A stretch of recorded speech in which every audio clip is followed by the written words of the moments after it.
Passionnés de voler des courses au large, bonjour et bienvenue dans ce nouvel épisode d'Actu Large, l'émission où je vous résume l'actualité de la course au large tous les jeudis à 18h. Aujourd'hui, dans un premier temps, on va parler de la Globe 40 qui continue, qui est passionnante. Ensuite, on va parler de Les Sables, Les Açores, Les Sables, où le premier proto est arrivé, mais la course est passionnante aussi. Ensuite, on va parler du tour du monde de Use It Again. Continue, il est revenu dans l'hémisphère nord. Maintenant, ça va être du prêt pour rentrer. Ensuite, on va voir les derniers arrivés de la Dream Cup qui est maintenant terminée. Et enfin, on parlera de François Gabard qui va pouvoir participer à la Route du Rhum. Ça, c'est une très bonne nouvelle. Du coup, je vous rappelle que si vous voulez rien louper des prochaines vidéos, n'hésitez pas à vous abonner et à activer la petite cloche de notification. Et si vous voulez me retrouver en live sur Twitch, je live tous les jours, sauf les jours indiqués dans le planning qui est en post communauté sur YouTube ou dans mon Discord. Le lien de mon Discord est en description de la vidéo. Et le lien de la chaîne Twitch est aussi en description de la vidéo. Et du coup, on commence tout de suite avec la Globe 40. On commence cette actu large par le Globe 40. On va voir ce qui s'est passé cette semaine. On voit que ça se bat en tête. On voyait qu'il y avait de la bataille il y a une semaine. Alors, il y a toujours de la bataille, mais malheureusement plus avec autant de bateaux, quoi. Donc là, il y a une bataille pour la tête entre Milay, Amas et Secueillet.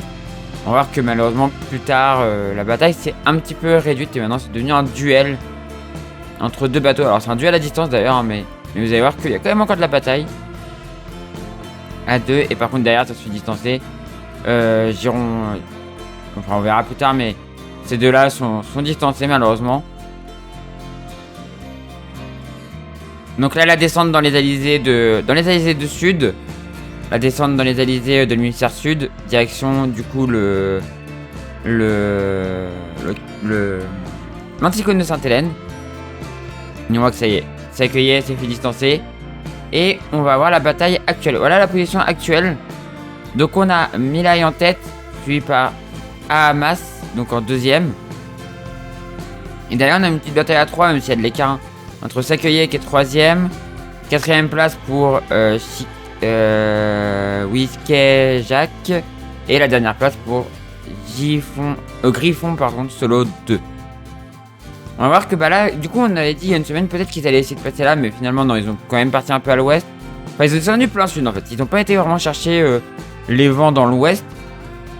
Ils descendent plein sud vers directement l'anticyclone. On va voir si est-ce qu'il y a une ouverture dans l'anticyclone qui se fait ou est-ce que pas du tout. On voit une dépression qui arrive là. Peut-être que c'est cette dépression qu'ils vont chercher. Ça a l'air d'être ça. Ça s'ouvre devant eux. C'est une bonne nouvelle. On voit que 63 heures, ça s'ouvre.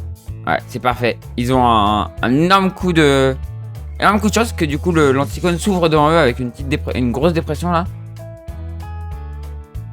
Par contre, il va pas falloir traîner pour la prendre. Et filer dans le sud pour éviter de se faire réenfermer derrière. Donc malheureusement pas de retour possible pour ceux de derrière. Il va même falloir qu'ils s'accrochent pour essayer de pas être plus distancés. Et malheureusement pas de retour possible pour ceux de derrière puisque ça va partir par devant malheureusement. C'est dommage mais c'est comme ça. Du coup la stratégie là de Hamas c'est d'aller chercher la dépression le plus à l'ouest possible, être le premier à la prendre et partir. Et la stratégie de Milay c'est le positionnement à l'est pour être plus proche de l'arrivée. Enfin du cap de Bonne-Espérance. On verra qui a raison dans une semaine. Et comme je disais, ceux de derrière, l'objectif ça va être de rester dans le tempo et ne pas rater le train qui est la dépression qui a passé. Parce que si tu la rates derrière, c'est fini totalement. Donc tu vas te faire distancer de très loin. Voilà. Mais en tout cas, c'est super intéressant. Cette étape est super intéressante. Les prochains jours vont être encore plus intéressants. Et je vous encourage à les suivre. Et bien évidemment, on refera un point dans une semaine dans Actu Large. Ils sont partis mardi 19 juillet. J'avoue qu'il y a une semaine, j'en ai pas parlé. Mais c'est Les Sables, Les Açores, Les Sables en mini 650. Donc on va faire le point. Enfin, on va faire le point sur la course, oui. Sachant qu'à l'heure actuelle, où j'enregistre, le premier est arrivé, le deuxième pas encore. Peut-être qu'à l'heure où vous regarderez, le deuxième sera arrivé aussi. Le deuxième en catégorie proto, hein, parce qu'en catégorie série, ils sont encore assez loin. Alors on voit que Pierre Leroy, assez rapidement, s'échappe devant. Fait une très belle course. Une course de toute beauté, vraiment. Pierre Leroy fait une course de toute beauté. Là, ils prennent du vent assez fort au niveau du Cap Finistère. Et c'est parti du coup pour les Açores. C'est une course de vitesse, mais alors assez là, au début. Une grande course de vitesse. Et après, ça ralentit. Une zone sans vent à passer. On voit qu'il y a de la stratégie, de la grosse stratégie. Il y en a qui tentent au nord, il y en a qui passent au sud. Et là, ça rechoppe un peu plus de vent. Pour redescendre en direction des Açores. On voit que Pierre Leroy met une mine à tout le monde. Il met une mine à tout le monde. Sur son 1019 Teamwork.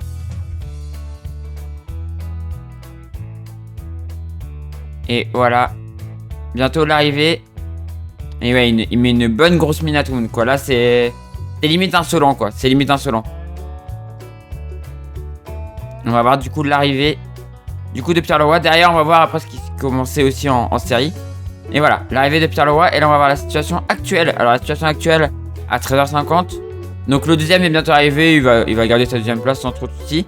Par contre, derrière, la troisième place n'est pas gagnée. Parce qu'on voit que le troisième est ici. Hubert Maréchal. Sur son 787. Mais le quatrième est pas loin. Anne-Gaëlle Gourdin. Sur le 679. Qui est pas très loin. Le cinquième n'est pas très loin non plus. Donc ça va se jouer à pas grand chose, je pense. Donc là sur le 759, ça va se jouer à pas grand chose entre ces trois là, je pense. On verra dans une semaine qui a pris la troisième place de cette première étape. Et actuellement du coup le tout dernier c'est François Laetissier sur le 427 et qui est très loin. Malheureusement il y a eu quelques abandons, on voit des bateaux qui sont rentrés au port malheureusement. Suite à des problèmes techniques, hein. On va regarder chez les... Et donc le dernier, voilà, on l'a vu. Et on va regarder maintenant chez les séries. C'est le 991 Sport dans la ville, Time for the Planet. C'est un maxi qui est en tête. Jean-Marc. Alors ce qui est bien sur cette course, c'est qu'ils nous mettent... Regardez, ils nous mettent les plans. Donc celui qui a gagné, donc Teamwork, c'est un plan Raison de 2021. Ça, c'est un plan Bertrand de 2009. Et ça, c'est un plan Manoir de 2010. Voilà. Donc vous voyez, on a... Ça, c'est vraiment très bien. Vraiment, ça, c'est une très bonne idée. Vous devriez faire ça sur toutes les courses. Il y a tellement de sortes de bateaux sur la classe mini que c'est pas mal d'avoir le nom de la catégorie du bateau. On a encore en série Jean-Marc, donc le 991, c'est un maxi qui est devant, mais qui est talonné par un autre maxi, le maxi de Léo Botorel. Le 987 et qui est un peu moins talonné, il y a un peu plus d'écart mais c'est quand même assez proche. Adrien Simon sur le 1038, le bateau Faune, encore un maxi. Donc vous voyez hein, les 5 premières places c'est des maxi, ça prouve tout le bien que je pense des maxi. On est plus très loin de l'arrivée, hein, 72 000 pour le premier et là il y a plus 5 000 mais voilà, ça va se jouer à pas grand chose je pense. Ça va se jouer à pas grand chose. Il y a le groupe du Nord qui arrivera pas à revenir, ils sont trop abattus et ça reviendra pas. Mais ouais, je pense quand même que Jean-Marc a pris une belle option sur la victoire. Et Léo Botorel va sûrement pouvoir garder sa deuxième place. Par contre, la troisième place va pouvoir jouer entre Hugues de Prémar et Adrien Simon, ça va se jouer entre eux. Et par contre, derrière, voilà, il y a plus d'écart. Et le dernier, on voit qu'il y a des batailles un peu partout. Hein. Il y a des batailles un peu partout. Et le tout dernier, même la dernière place se joue. Voilà, en série, c'est la bataille. Même pour la dernière place. Olivier Le Goff est à la bataille avec Xavier Condroyer. Donc, on verra dans une semaine qui a fini dernier. Ils sont juste devant le dernier proto. Donc, plutôt pas mal. Donc, on verra dans une semaine qui a fini dernier de cette étape. Et bien, du coup, on refait le point sur cette magnifique course, les sables, les Açores, les sables, dans une semaine dans Actu Large. On continue cette Actu Large avec le tour du monde de Use It Again, qui continue sa remontée de l'Atlantique, qui a quitté du coup l'Atlantique Sud, on va le voir. Voilà, tout de suite, on va mettre d'ailleurs les grilles. Voilà, pour voir le passage de l'équateur. Voilà, le retour dans l'hémisphère nord. Il a enfin retrouvé l'hémisphère nord et il est en train de passer actuellement le poteau noir. Voilà. Passage du poteau noir effectué par l'est, très proche des côtes, hein, assez proche des côtes. Quand on remonte, ça peut être une idée de passer par là. Au retour, c'est pas une bonne idée, mais à la descente, c'est pas une bonne idée, mais au retour, ça peut être une bonne idée. Et donc il est en train de remonter. Il retouche le vent de l'hémisphère nord petit à petit. Donc du coup il va pouvoir commencer la remontée vers la France. Qui devrait atteindre dans pas si longtemps que ça. Enfin, en une semaine il sera encore en mer. Hein. Mais ça devrait aller vite maintenant. Pour la fin de ce tour du monde de Use It Again. On va regarder un petit peu les conditions météo pour les prochains jours. On voit qu'il y a de l'air. Alors maintenant ça va être du prêt. Hein. De toute façon il a déjà fait beaucoup de prêt. Donc voilà. Ça va être du prêt dans du vent. Il y a du vent là de prévu dans les prochaines heures dans l'Atlantique Nord, donc c'est plutôt cool. Il y a de l'alizé présente le long des côtes, donc ça c'est cool. Même si c'est au près, voilà, ça va permettre quand même de remonter assez rapidement. On voit que ouais, ça s'essouffle quasiment jamais. Je suis un peu dans 75 heures, mais sinon ça s'essouffle quasiment pas. Si tu restes pas trop loin des côtes, ça peut tenir. Bon, il y a toujours de l'air, donc c'est plutôt cool. Mais il va falloir tirer des bords en trimant. C'est pas le plus agréable, mais bon, c'est comme ça. Ils savaient à quoi s'attendre en passant, en revenant, donc voilà. Mais ça va quand même être très chouette à suivre cette fin de tour du monde. Et on refera un point sur le tour du monde de Use It Again dans une semaine dans Actu Large. On se retrouve pour voir les dernières arrivées de la Dream Cup. Parce qu'il y a une semaine, quand on s'était laissé, on n'avait pas vu l'arrivée des derniers. Et vous savez que j'attache une très grande importance à suivre du premier au dernier.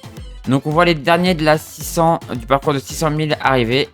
Voilà, tout le monde est arrivé. Alors les bateaux que vous allez voir, il y en a aussi un autre sur l'autre truc. Enfin, sur le parcours de 1000 B.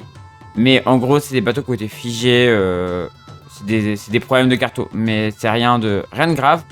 Du coup, tout le monde est arrivé à bon port. Et donc chez les... on va regarder. Donc les Line Hours, c'est Rayon Vert qui a emporté devant Kuka 3 et BT Blue. Chez les IRC, c'est Kuka 3 devant BT Blue et Albator. Chez les IRC double, Solen for Pure Ocean est devant Racing B2 et Delnick. Figaro 3, Edenred a emporté devant Forniche, Fleur, Dajon et Team Vendée Formation Bot Foundation. Et enfin, en multi 2000, on avait vu que c'était Rayon Vert qui l'avait emporté devant Objectif Océan Mondial et BO Carré. Les derniers, c'est Happy chez les multi 2000. On n'a pas regardé les derniers et vous savez que j'attache beaucoup d'importance aux derniers. Tiffen Raguenot est dernier chez les Figaro 3. Chez les IRC double, c'est Feyoah qui est...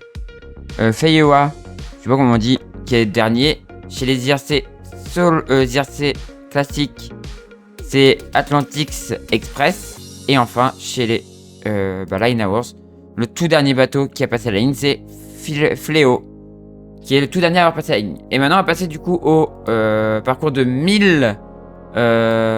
500 000, le parcours B des 1500 000. Et on va avancer le temps.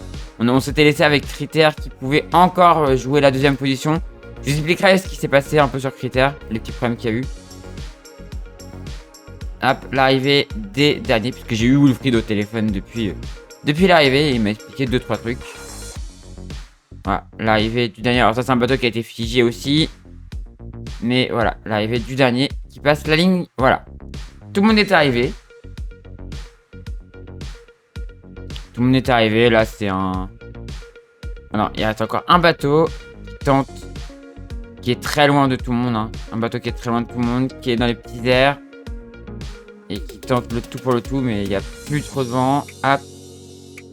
Voilà. Et le dernier a remonté vers la Trinité-sur-Mer. Et voilà. Là, cette fois-ci, vraiment, tout le monde est arrivé. Cette fois-ci, tout le monde est arrivé. Donc, on va regarder les classements. Les classements leaderboard. Donc, en line hours, c'est 5 Lantana Environnement qui est arrivé en tête. C'est pas très étonnant. Devant Groupe Snef et Kiginer Innoveo. Donc, chez les... et donc, le tout dernier bateau arrivé, c'est Penduc 3 qui est arrivé dernier. Chez les Monorum, c'est Formative Network qui l'a emporté devant Terranimo qui finit deuxième. Et du coup, Critère, Cap Application Wilfried qui finit troisième. Et le dernier, c'est Penduc 3 du coup. Wilfried qui a eu du coup un problème de bordure. Donc, ça son ballon de bordure qui a cassé. Il m'a dit qu'il n'avait pas utilisé son Spimax parce qu'il n'avait pas encore installé tout ce qu'il fallait. Donc voilà. Et le bateau n'était pas encore en mode compète. Voilà tout ce qu'il m'a dit. Voilà. Donc, il n'était pas vraiment encore en mode grosse compète. Donc, et qu'il avait pas tiré sur le bateau. Donc, autant vous dire que du coup la course était très encourageante. Puisque on a vu que même en se tirant sur le bateau, il était assez rapide par rapport aux autres. Il allait quasiment à la même vitesse. Donc voilà. Et en plus j'ai appris que du coup Catherine Chabot allait modifier un peu ses voiles parce que là c'était trop dur. Donc on verra pour la route du Rhum. Mais c'est encourageant.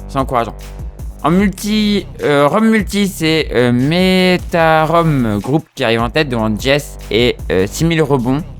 60 000 rebonds, pardon. Et malheureusement, on a eu un non-finisher, l'Audi Group, qui a abandonné malheureusement sur chavirage. Chez les classes 40, Groupe SNEF a remporté devant Keguinia et Noveo. Et Banque du Léman 3ème. On a vu que c'était serré la dernière fois. Banque du Léman a pris la 3ème place. Keguinia la 2ème. Arcade après qui finit 4ème devant La Boulangère Bio 5ème et Project Rescue Ocean 6ème.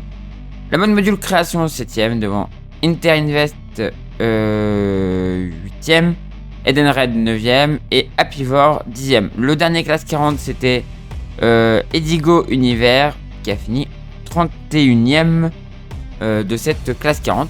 Et enfin, non, il y a encore deux classes. Les grands monos, c'est Pendwick 6 qui l'a emporté devant Challenge Océan et l'esprit d'équipe. Et enfin, chez les IMOCA, il y en avait qu'un, c'était Five Lantana Paysage qui a fini quoi, voilà. Du coup, c'était une super Dream Cup encore une fois, comme il y a 2 ans, c'est toujours une course très bien organisée. Franchement cool, dommage les bêtises des ultimes là, c'est vraiment dommage, c'est un tout petit peu gâché la fête, même si la fête a quand même été géniale. Franchement, j'ai hâte déjà d'être à la prochaine, j'ai hâte de suivre les prochaines courses de ces différentes classes. Et on suivra bien évidemment ça dans Actu Large. La bonne nouvelle est tombée jeudi dernier. François Gabard va pouvoir participer à la route du Rhum sur son SVR Lazartigue. En effet, le tribunal de Paris a ordonné à la classe ultime de donner une dérogation à François pour la route du Rhum. Ce qui veut malheureusement dire que la guéguerre pourrait reprendre après la route du Rhum. La classe ultime a décidé de ne pas faire appel car de toute manière, le jugement aurait été rendu après la course et ça n'aurait rien changé. De plus, il semble qu'il lui veuille bien enfin laisser la place au sport et arrêter cette guéguerre un petit peu. On va donc suivre toutes les classes pendant cette route du Rhum. J'ai hâte d'y être et de vous faire suivre ça dans Actu Large. Voilà, c'est la fin de cette vidéo. Comme d'habitude, petit appel aux sponsors. Si vous connaissez quelqu'un qui connaît quelqu'un ou si vous êtes vous-même chef d'entreprise, n'hésitez pas à aller aider les skippers qui sont en recherche de budget. C'est important. Il y a Tanguy le Turquet. Ils sont plusieurs à chercher des sponsors. Mais voilà, je pense à Tanguy par exemple, qui a en plus un beau projet. N'hésitez pas à aller l'aider. Il a le bateau et tout. Il a déjà tout pour réussir. Il lui manque plus que les sponsors. Donc n'hésitez pas à aller les aider. Ceux qui cherchent des sponsors pour participer aux courses, notamment la route du Rhum pour Tanguy. N'hésitez pas à aller les aider. C'est ultra important. C'est un très bon retour sur investissement. Je compte du coup sur vous pour les aider. Voilà. C'est la fin de cette vidéo. Si ça vous a plu, on fait briller le pouce en l'air. On n'hésite pas à commenter et à partager. Et si vous êtes toujours pas abonné à la chaîne, n'hésitez pas à vous abonner pour ne rater des prochaines vidéos. Quant à moi, je vous dis à la prochaine pour une prochaine vidéo sur la chaîne de Toria ou pour un live sur Twitch. Et du coup, ciao tout le monde. Ciao, ciao, ciao.